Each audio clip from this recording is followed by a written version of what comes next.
Hey guys, it's Q&A with Chef A, the podcast, and I am doing some bonus material for my amazing Gumroad subscribers. So thank you guys for being here. And we're talking turkey. So this is a quickie. What I want to talk to you about is what temperature you're going to cook that turkey. And this one can be a little daunting if it's your first time around, okay? What I want to talk to you about is roasting turkey instead of baking turkey.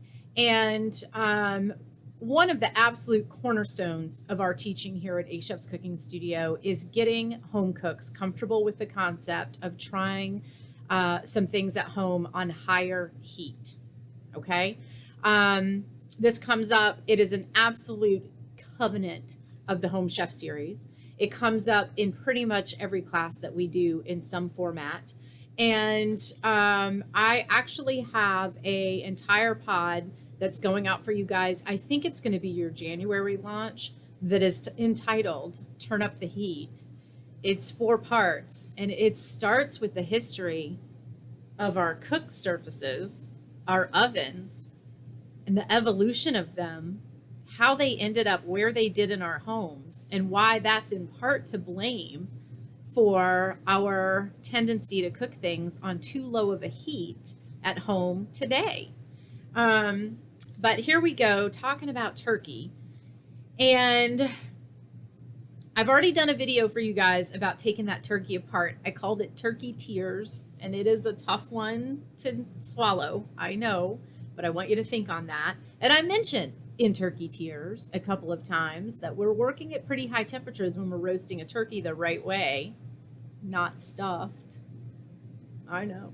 And let's talk a little bit about roasting versus baking. Now, your handout for this series of pods, I believe this is going to be on page 8 of your handouts, but it's the roasting timetable.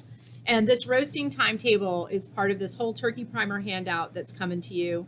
The roasting timetable right here will give you some information. I've done a video already that is tips for my catering days.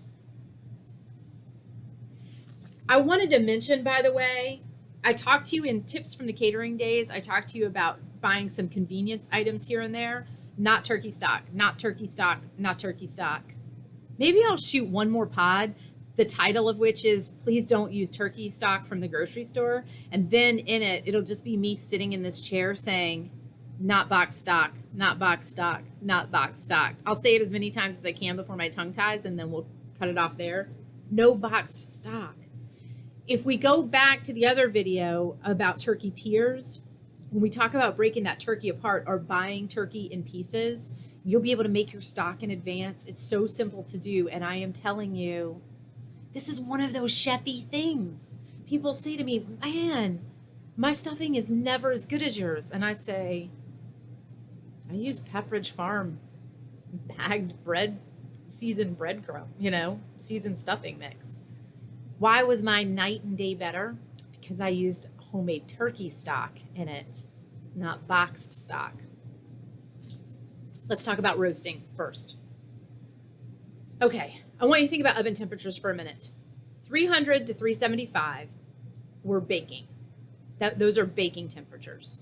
400 to 475, I consider roasting temperatures.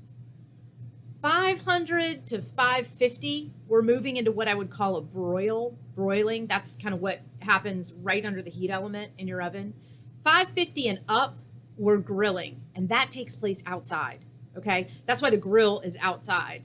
550 and up is just too much heat to generate in a home kitchen, certainly to some degree for safety, but honestly about efficiency. You're just gonna warm the whole house up, right? So we take our super high heat cooking right outside of the grill. But baking, 300 to 375, let's talk about what baking temperatures are designed to do. This is a little counterintuitive for some of my home cooks, and it takes some thinking about here. But baking is designed to take something like cake batter. So I've whipped up a cake batter. I literally pour it into a pan because it's liquid, yeah? So it's liquid. If I pour it into a pan, I could pick the pan up, put it over my head. I would be covered in cake batter, liquid. I put it into a 325 degree oven. I'm baking this cake. What I'm asking this low heat to do for me is to remove all of the liquid component out of this cake and set it into a fully overcooked, but absolutely blonde, uncolored, no Maillard reaction, no caramelization, no darkening of the surface, completely dry disc of batter. Now I can turn it out and slice it into wedges. Cake. We bake things that we are intending to pull the moisture out of. So low, slow cooking like that, 300 to 375, that's really what it's designed to do. Take whatever's in that oven and make the whole thing essentially the temperature of the oven in one even slow swoop. The whole darn cake is about about 325 degrees by the time it's all set. That's fine for cake. That is a terrible way to cook poultry. If I put a chicken in a 325 degree oven, the same thing's going to happen to it that happened to that cake. This low, slow heat is going to permeate the entire chicken very quickly and start overcooking the chicken from the inside out, and it's going to draw all of the liquid out of the chicken into the pan. The bigger the piece of poultry, the more intense that effect will be. So I put a 16-pound turkey into a 325 degree oven, and in about an hour and a half, I'm going to have 4 inches of liquid in that roasting pan. That liquid should be in the turkey. That liquid was extracted out of that bird through a very low, very dry, very overcooking process. Things that we want to cook to exceptionally well done, we cook on low heats. Things that we want to cook to a set temperature, prime rib of beef, 133. That's as far as I want to take it. Things that we want to keep pink in the center, or just set at the bone, poultry, pork, just to a set temperature. We've got to get the heat up.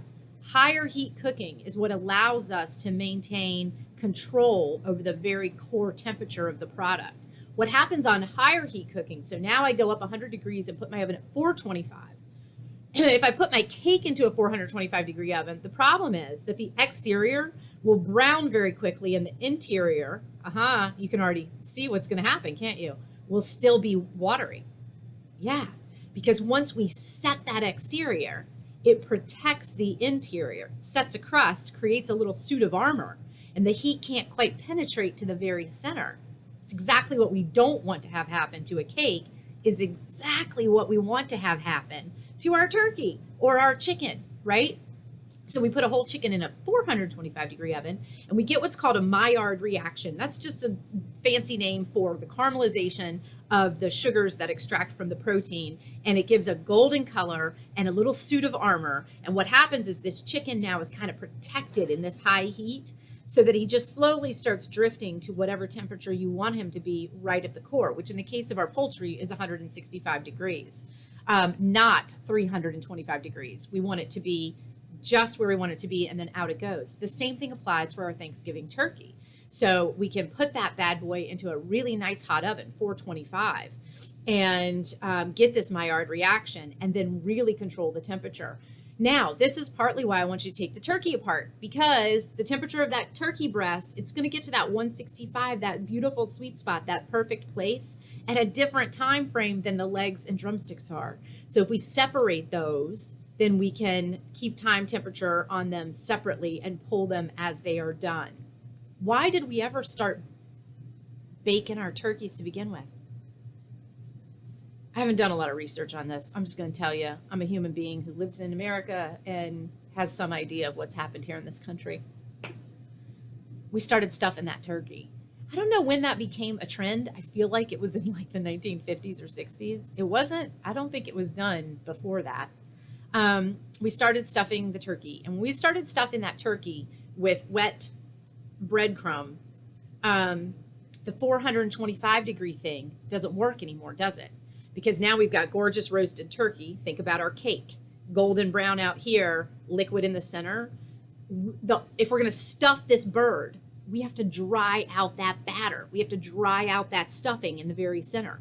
So what we did was change the way that we cook turkey and started throwing it into a baking oven temperature versus a roasting oven temperature so that we could do exactly what we did to that cake, which is let that whole lukewarm box drift its heat all the way down into the very center and then cook the tar out of that interior deadly breadcrumb mix and then warm itself back out and through. And man, by the time that happens, honey, that turkey is overdone by 50 degrees. Roasting, not baking. That's what we want to do with our turkeys this year. That's what we really want to try to drive home. Your roasting timetable, guess what? If you turn up the heat, your cook time comes back. How many of you are get up at 4 or 5 a.m.ers on Thanksgiving to get that turkey going? Well, honey, a 24-pound ice cold turkey that you're going to stuff with wet egg bread, bad boy, and put it in a 300-degree oven, is going to take a long time to dry him out and overcook him. But it is exactly what you need to do. If you're going to roast it, if you're going to cook it appropriately, take the thighs and drumsticks off, roast the breasts separately. You can go 425 degrees, and my timetable is about 9 minutes a pound. So now think about that. I mean, a whole bone-in turkey breast, it's unlikely weight-wise that he's going to weigh more than 10 pounds. But let's say he does, it's an hour and a half. It's an hour and a half. So if you want to eat dinner at 7, I would put him in at 4. I'd bring him out at 5:30. I'd let him rest until 6:45, and then I'd carve him up and serve him at 7. And honey, at 6:45, he will still be scorching hot and tender. Game changer. Roast it, don't bake it. We bake cakes, we don't bake meat, okay? And that is, like I said, it's just a cornerstone of the stuff that we teach here at A Chef's Cooking Studio. So your roasting timetable is here. And if you're worried about it, if you're scared of it, try it on some chicken first. Go home and roast some chicken instead of baking chicken. Yeah, but I don't know. I've got a recipe for a chicken cacciatore and I bake it at 325. Yeah, in a lot of sauce, right? When you turn the heat down into the 300 range for poultry recipes, usually there's a couple cans of soup thrown into that or a couple jars of marinara. And at that point, we're doing something else entirely. We're doing what's called braising. And braising is not baking. It is not roasting. It's its own category. So it's also meant for cooking things to just extremely well done. And then the liquid is there in an attempt to mitigate the fact that well done proteins are dry. Different class, different story. Your handout. Turkey cheat sheet. Put this on the fridge a week before Thanksgiving and just refer back to it. It's got cooking temperature time. Don't forget that you can pull it out and rest it on the counter. A little info about dry brine versus wet brine. Your thawing times. No baked birds. Roast that turkey. It's right there. Stand in front of the fridge drinking coffee in the mornings for a week before and get your strength up about this. Oven temp, 400 to 425. Keep a thermometer close by. That's the only way you're going to know that it's done. You got to stick a thermometer in it. We do a little digital, like this guy. And you can see he's just an easy read. And apparently it's 75.7 degrees in here today. Take the temperature. A little more tips here. The next page is your roasting timetable. You can keep that right behind it. And then tips for my catering days is another video. You've watched that or you will watch that at some point if you'd like to. No box stock, no box stock. I want to tell you something else interesting about that roasting the turkey. People will ask me about basting it. There's nothing to baste. See, if you roast the turkey, I want you to watch something remarkable that happens. You're going to open up the oven door 45 minutes in to take its temperature and see what's going on in there. There's no liquid in the pan. There might be fat that's coming off of some of the skin that's rendering. There's no liquid in the pan. You know what that basting was? 325, sucking all the liquid out of that turkey and throwing it down. That's why there's 4 inches of water that I told you earlier needs to be in the turkey. So now what you do is take a plunger and try to start adding that liquid back to the turkey. That's nonsense. It's not going to work. Baking it will dry it out. You got to roast it. And watch when you do, that dripping won't be there. Hey, well, if there's no dripping, how am I supposed to make my gravy? Hey, watch those other videos. The answer is you're going to get your stock made now, get it into the freezer. What you can pull out of the pan if you roast your turkey on a roasting rack or on a rack of vegetables, not on your stuffing, because if you roast it on top of the stuffing is going to absorb all the fat.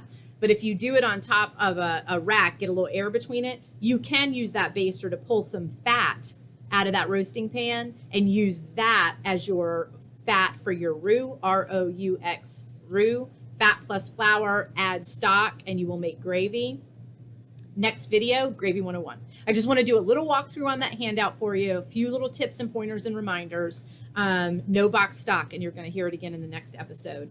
Roast, don't bake. That's our whole focus of this 15 minutes with you. So here we go, gearing up for the holidays. It's fun stuff. And this handout, by the way, is about 23 pages of recipes and information. I'm just highlighting kind of the technique-y pages in these podcasts for you. So get your download your PDF on this and print that out. And then if you have specific questions about some of these recipes that are in this handout, you've got plenty of time to message me between now and Thanksgiving, and let's get some of those questions answered before we go. All right, guys, roast, don't bake. I mean, you could bake me a cake, but roast my turkey. All right, guys, have a delicious day. We'll catch you next time.